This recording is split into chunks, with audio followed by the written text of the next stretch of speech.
Hello and welcome to Monster Week! This week we are going to be doing loads of fun stuff all about monsters!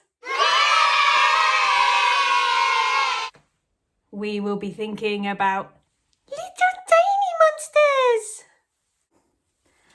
And we will be thinking about big monsters.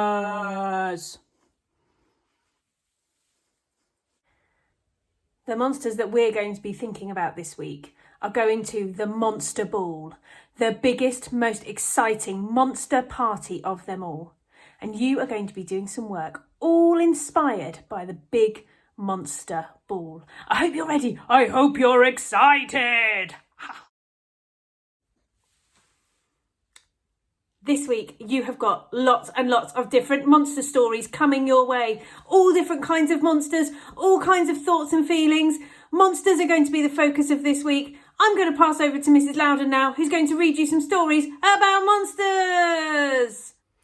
I thought you might like to hear this story. It's called My Monster and Me, and it's written by Nadia Hussain and illustrated by Ella Bailey. And I think it's a story that is quite important at the moment.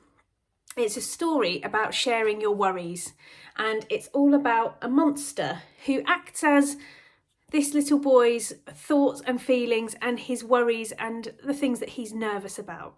And through the book you learn about how he manages his monster.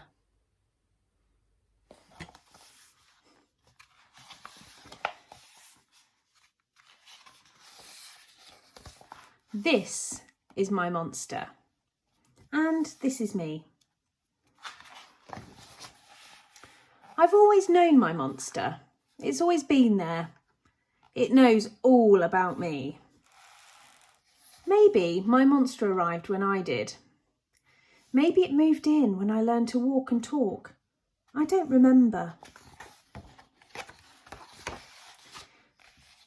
It was always big. When it stood in front of me, I could see nothing but its huge tummy. At night, when I lay in bed, I could hear nothing but its ginormous, growly snore.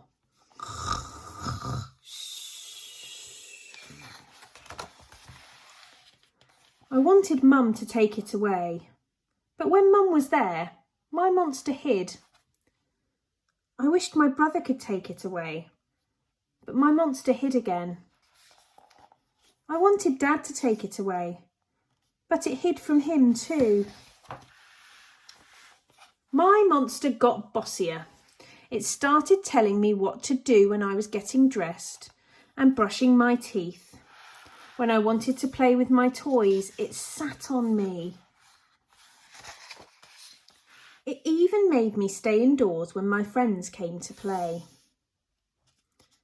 I wanted to go out and join them, but my monster stood in the way and wouldn't budge. One day, my monster was waiting for me after school. It was gigantic, and it was in a bad mood. I tried to lose it, but I couldn't. It followed me all the way to Gran's house. Gran asked me what was wrong. In the end, I told her how my monster just wouldn't go away. It wouldn't leave me alone, ever. Gran listened quietly. And suddenly, my monster stopped what it was doing and listened too. It seemed to me that as I talked, my monster got smaller and smaller and smaller. And then I knew I could make my monster go away.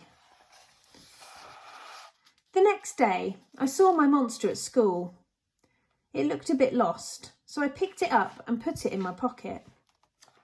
I stroked its fur and went to sleep. It wasn't as scary anymore. I don't worry about my monster so much these days.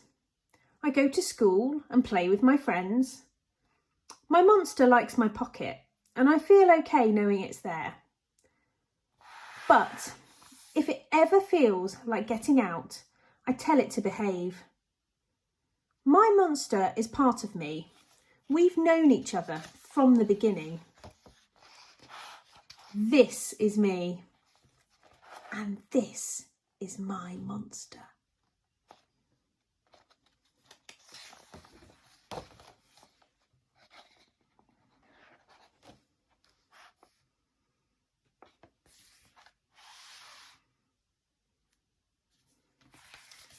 Some of you might be feeling sometimes like you have your own monster that seems to follow you around. But just like the boy in the story, the monster shrinks if you talk to someone and tell them about your monster and tell them about the things that are making you feel worried. So talk and share, and your monster may just get that little bit smaller. I hope you enjoyed that book. I think it's a really lovely one.